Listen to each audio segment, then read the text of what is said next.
மலை போல ஆற்றி தேற்றி நடத்தி வந்தீரே. நடத்தி வந்த பாதைகளை நினைக்கும் போதெல்லாம் கண்ணீரோடு நன்றி சொல்லி துதிக்கின்றேன் ஐயா.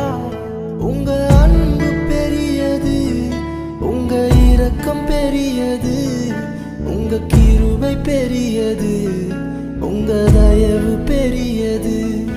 உங்க அன்பு பெரியது, உங்க இரக்கம் பெரியது, உங்க கிருபை பெரியது, உங்க தயவு பெரியது.